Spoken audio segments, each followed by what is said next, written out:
I'm Al Bledsoe of Veterans of Foreign War, Post 1108, Richmond, Indiana, and we'd like to welcome you to another program of Proudly We Served. And while we got the chance, we'd like to thank all the veterans and all the folks that contributed to the great Memorial Day service that we had. We just had a record number down at the park, and we were very pleased to see that, of how the community supports the veteran community.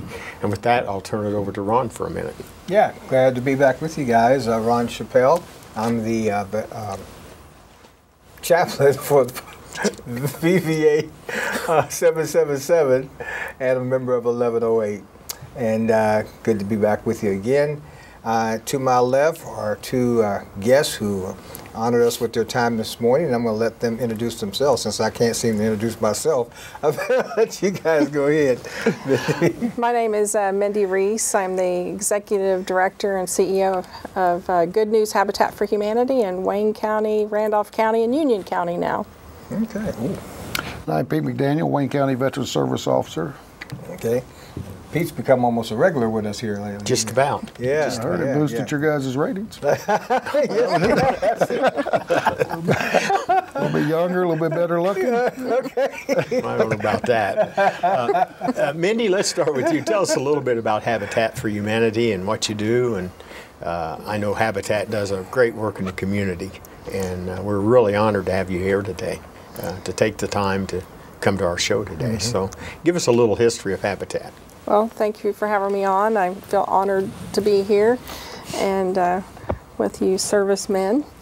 And we serve our country in a different way of building homes, as I said, in Wayne County, Randolph County, and Union County.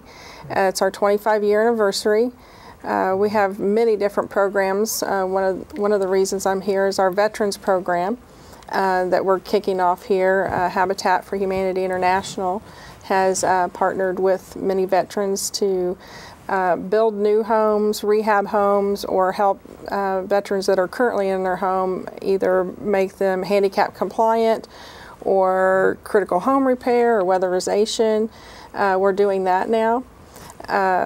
There's so many different aspects of what we do.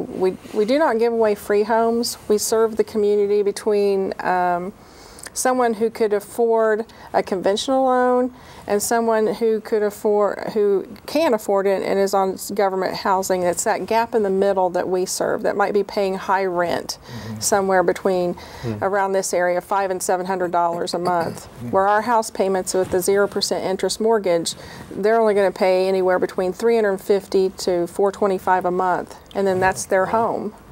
So it frees up some extra money to pay utilities, have a decent vehicle, those type of things. So veterans would qualify for that piece. Oh, yes, but sir. That's not just veterans, that's anybody that Anybody. Right. We're particularly wanting to get the word out to veterans because there are some myths out there that we give away free homes, and that we're just wanting to have veterans helping veterans. We have an opportunity where they can come and help build alongside the veteran and help them with that home. It helps keep the costs down for them. So what is the unique part of your program that applies to veterans? You mentioned weatherization, handicap accessibility, those kinds of things. How does that work? Well, the person would come in and have to qualify between that income bracket, which is 30 to 60% of the area's median income, like Wayne County's. So that's all the veterans. All the veterans can come in, yeah, pretty much. All of us. Yeah, can come in and apply, and we partner with them on helping them with their finances. We help budgeting classes, those type of things. We look at their situation and what type of home fits their family. If they currently own a home, what they need. As far as if it's critical home repairs, windows and roofing or plumbing, or if it's weatherization of insulation, those type of things. So if I, as a veteran, needed those kinds of things, services for my house, you guys would come and actually do that? Is it a cost to me, no cost to me? How does that work? Yes, we would partner with you and hopefully other veterans and friends and family. You have to put so many hours in on helping the house. Now, if you're disabled, we have other things that you could do. and you could have someone work in your place to put so many hours on working on your home or someone else's home. But you partner with us, and it's an interest-free mortgage or second mortgage. So it's very low cost. Okay, but now I'm thinking about in an existing home that you Yeah. didn't build. A veteran has his home and it needs weatherization work. Would Habitat We would help with that? we would get front the money, and say it cost. If someone is to give you an estimate on that house, and normally it would cost $20,000, but we could do it for 10 because of the labor, the volunteers and things. Then we would put a $10,000 second mortgage on your home, and we'd look at your income level Sure, and base the cost and your payment back for that. So it's a second mortgage interest free. Sounds like a deal to me. Sounds like a deal with me. It's a good resource for our local veterans to have that option. The VA at times will come in and modify someone's structure or their existing housing, as long as they own it, for their handicap disabilities, if it is service connected. But those that fall into the gray area, I think, would benefit from this very well, just because Habitat would come in and say, okay, you may not qualify for VA remodel on this particular need, but we can offer you this. Right. And let me just say to all the local veterans here, they could come to my office. I can get them in contact. We can look at the options of what Indy can provide and what the VA can provide, and we can figure out the best route for them. I think will actually work out pretty well. Right. Do you get involved with the VA programs, the loans and the homes and all that? Not much, Veterans do you? can come to my office, Yeah. and we can get them their certificate of eligibility. We can submit to that. It goes off to I believe Atlanta. Sometimes it can be a lengthy process. Sometimes it goes relatively easy. They in return just take that to their lender, and that just basically lets the lender know that, hey, this is a veteran. There's a little. It's not quite as strict on the qualification parts that they're looking at, and they say we've got certain amount, X amount of backing on this loan, that if for some reason the loan is foreclosed on, the veteran doesn't make good on the loan, the VA in return will give you a set amount. And it's kind of a win-win situation for everybody. It gives the veteran a one-up to say, hey, I've got this, so my credit score may not be what you're looking at, or I may have some past history with some stuff that wasn't paid, but I've got this certificate of eligibility from the VA, and they in return are going to be my co-signer to a certain point. Right. And banks look at it and they say, well, it's kind of a win-win. We're going to get this amount. And it gets the veteran headed down the right track a lot of times. They can take this opportunity and use it to get their credit built back up and get things going for them. Where does the money come from, Mindy, when you say the government funds it? Does it come from a local bank? Does it come from the government? We have some, if it's veterans, that might be government money. We have individual donors, we have churches, foundation grants, businesses, events that we put on. There's probably 10 or 20 different ways that the money comes in.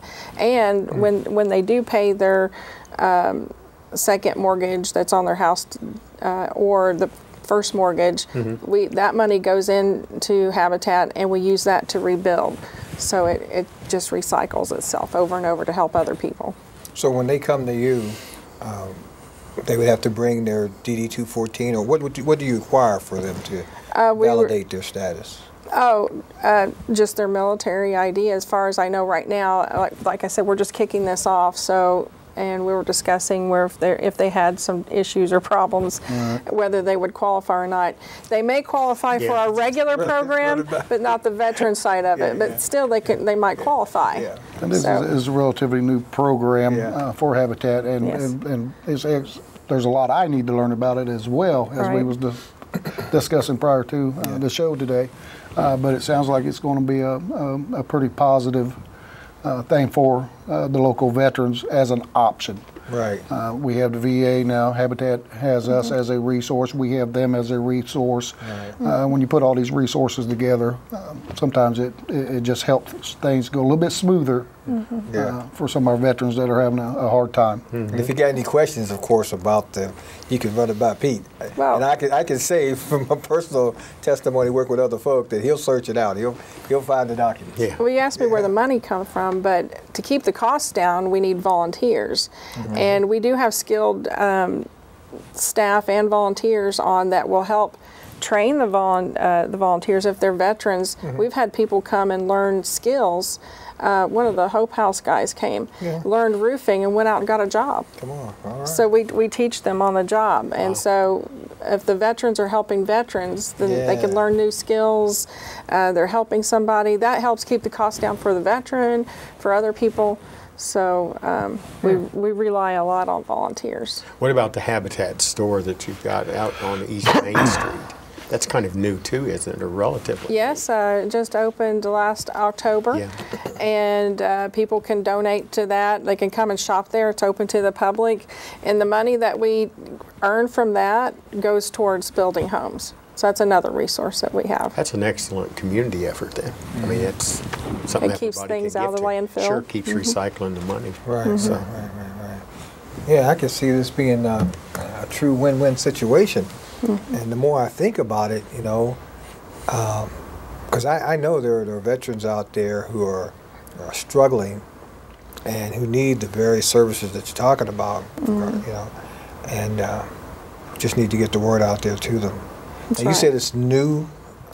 It's fairly new. It's new to us as a local affiliate, but International's been involved in this for a few years now. So they start things on the forefront, and we're always trying to catch up with International. Have we had anybody yet apply, or? We did have someone apply, and it's in the works. So how long does it take them to get into the process? Well, if they bring all their information in, they have 30 days to do that. Once it's all in, then we qualify them, and it's just like being at a bank. We give out mortgages, so we have to credit check them. That doesn't mean that they're not going to apply if they have bad credit, but we work with them on how to fix some things. And so it could be probably 60 to 90 days before we'll know.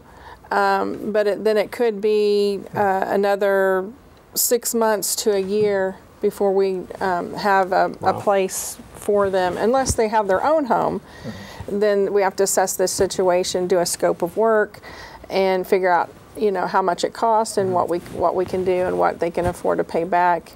So I would say it's probably a year to a year and a half before we can actually do something quickly.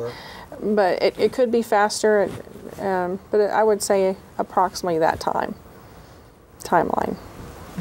That's interesting. Very interesting. What's new in the veterans community, Pete? Tell us a little bit about what's going on down there. Well, things are going pretty good in the office.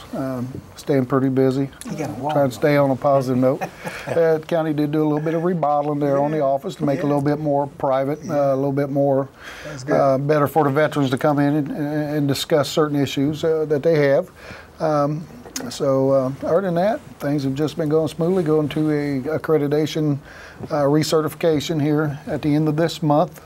That'll be 2 days in Indianapolis. Following that, I'll be going, I think it's in August, for a Purdue University Battlefront or Battle Home Symposium put on by Purdue Veterans Research. It's a couple, I think it's a couple days as well. Once again, it's just good training that I try to keep current in and some continuing education for the office. The state has implemented the accreditation for all county service officers, which is going well.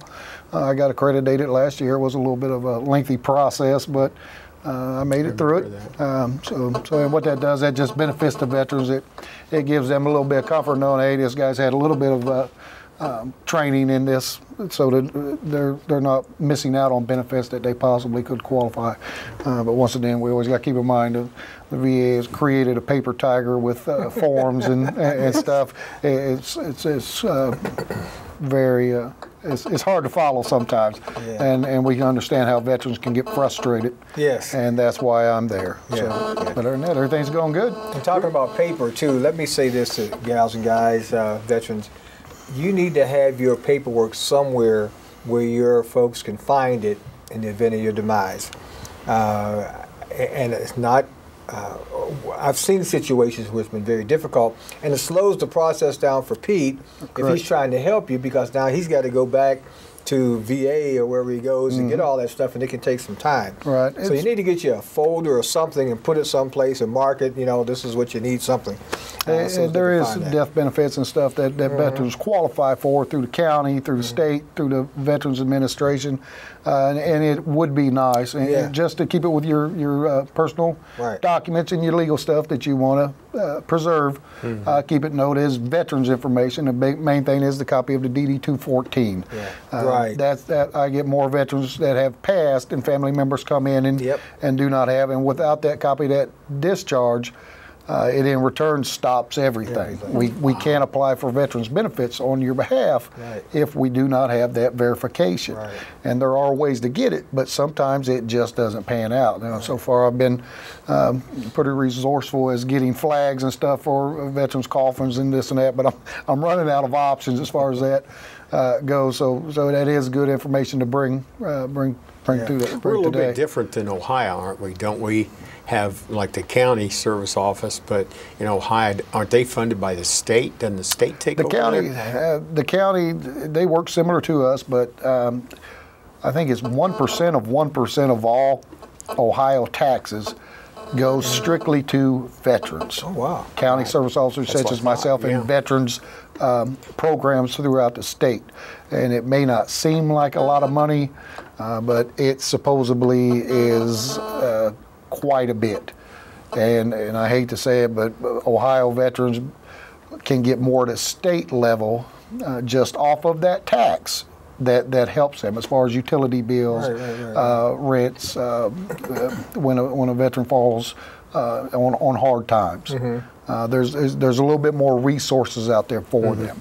Not that the state of Indiana is not doing a great job for our veterans, but Ohio once again has it on a tax base, which in return reverts back to the veterans, which in return helps them out in some areas that we don't have the option for. Some of the bigger radio stations in that Cincinnati area, because I listen to a lot of that talk radio when I'm driving, they actually encourage veterans to call the service office. They give the phone numbers, which district they're in or whatever.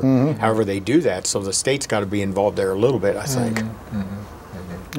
Which I think that's a good thing that the state does that. I wish Indiana had a way to help guys that really need the help, would step in, because like you're saying, the VA is so mired down with paperwork. It's a lot easier to get something done at the state level, I would think. Yeah, sometimes that is true. Like I said, there is benefits. Not that we're completely out there and veterans don't have options. We do have options. We have, just like Habitat, we have our ways of doing stuff. So you make do with what you have sometimes.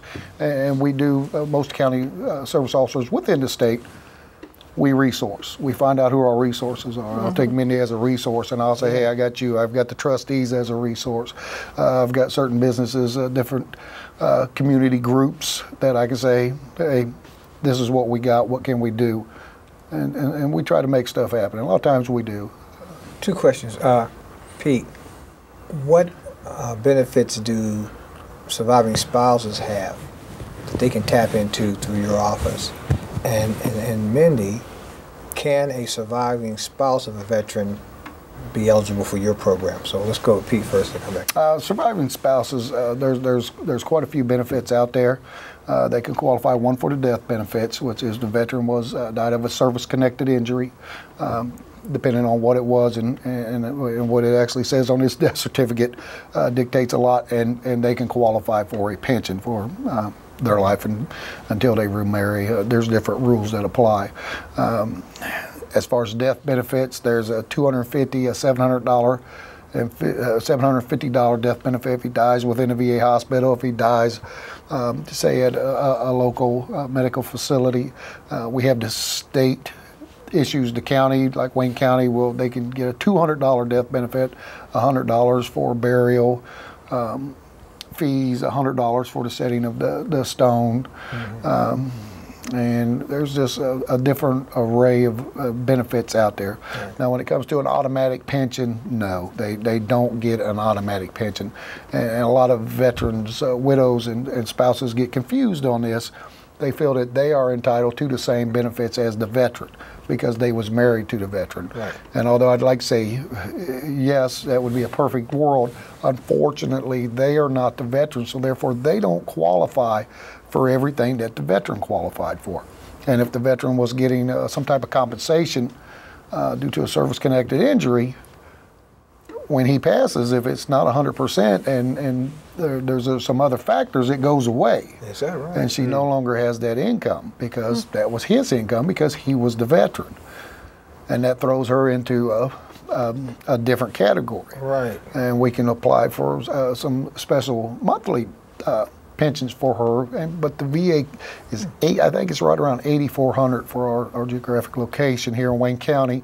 It's right around 8,400. If they make over 8,400, the VA says, sorry, there's nothing we can do. 8,400 a year? A year. Wow.